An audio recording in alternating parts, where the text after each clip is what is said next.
तो बच्चों let's read the question. Question कह रहा है कि find the equation of A curve passing through the point 1, 1 if the tangent drawn at any point p x, y on the curve meets the coordinate axis at a and b such that p is the midpoint of ab। ठीक है, तो इसको समझने के लिए समझने की कोशिश कीजिए कि गिवन क्या है और इसको हम वाया ग्राफ समझाते हैं। मान लीजिए ये है हमारा वाई एक्सिस और ये मान लीजिए हमारा एक्स एक्सिस। ठीक है, तो कह रहा है कि find the equation of curve passing through the point 1, 1 if the tangent drawn at any point P. मान लीजिए ये है हमारा कर्व, कुछ ऐसे हमारा कर्व है, ये कर्व है। ठीक है, और इस पे एक पॉइंट हमने मान लीजिए ये हमारा पॉइंट पी है। ओके, और उसका कोऑर्डिनेट क्या है, x, y है। तो इस पॉइंट पे हम क्या कर रहे हैं, एक टेंजेंट ड्रॉ कर रहे हैं। ठीक है, तो इस पे अगर हम एक टेंजेंट ड्रॉ करें, मान लीजिए ये हमारा, इस पे हम टेंजेंट ड्रॉ करना चाहते हैं, तो ये मान लीजिए ये टेंजेंट आया, वाई एक्सिस को और थोड़ा बड़ा कर दीजिए। ठीक, ये हमने टेंजेंट ड्रॉ किया, इस पॉइंट से होके पास हो रहा है। ठीक, ये वाई एक्सिस है। ठीक, ये टेंजेंट है हमारी जो P से कह रहा है कि drawn at any point P on the curve meets the coordinate axis. मान लीजिए कोऑर्डिनेट एक्सिस से ये A पॉइंट पे x एक्सिस से मिल रहा है और B पॉइंट पे y एक्सिस से मिल रहा है। ठीक है, यही कह रहा है क्वेश्चन में। और ये कह रहा है कि P जो है हमारा क्या है, मिड पॉइंट है इसका AB का मिड पॉइंट क्या है, x y। ठीक है, तो यहाँ पे लिखिए late P x, y be any point on the curve। ठीक है, ये कोई पॉइंट है कर्व पर, चूंकि P is mid point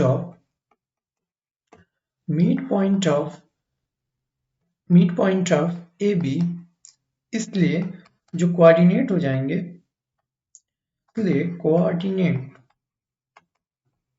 coordinate of A and B are.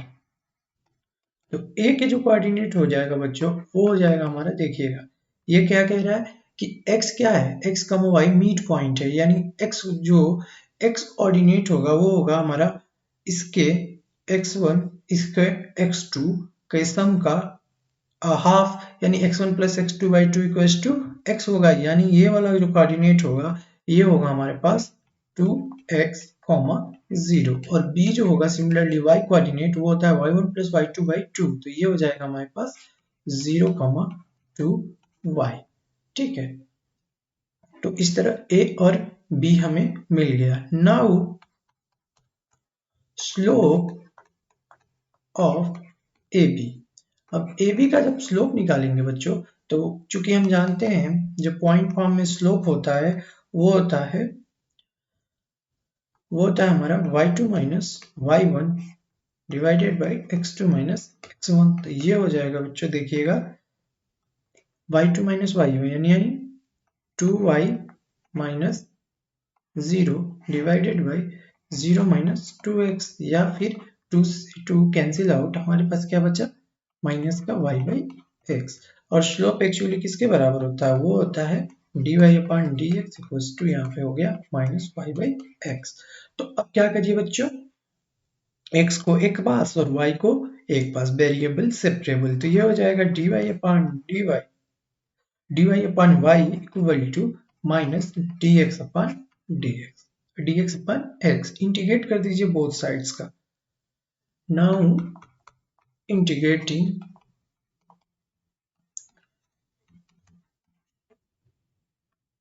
ठीक है, तो इंटीग्रेट करेंगे तो हमारे पास क्या हो जाएगा, dy upon y equal to minus dx upon x। Okay, तो चूंकि हम जानते हैं इंटीग्रल dx अपन x जो होता है वो होता है log mod x plus c।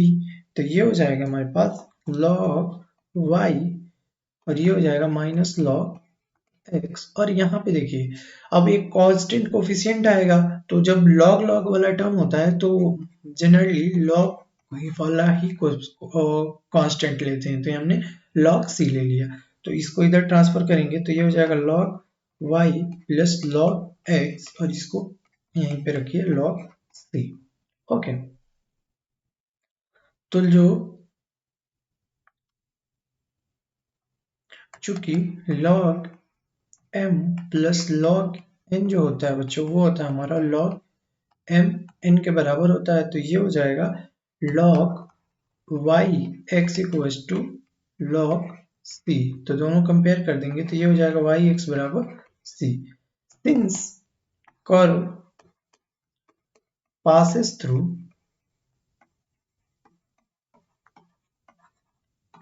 1,1, curve 1,1 से पास हो रहा है तो इसको क्या करेगा, सेटिस्फाई करेगा। तो ये हो जाएगा 1 इंटू 1 इक्वल्स टू सी। तो दिस इंप्लाइज सी की वैल्यू क्या आ गई 1, इसमें पुट कर दीजिए, हेंस रिक्वायर्ड कर्व आ जाएगा, हेंस रिक्वायर्ड कर्व आ जाएगा हमारे पास, वो आ जाएगा y x बराबर 1। This is the required solution. I hope बच्चों you understood the solution. Thank you.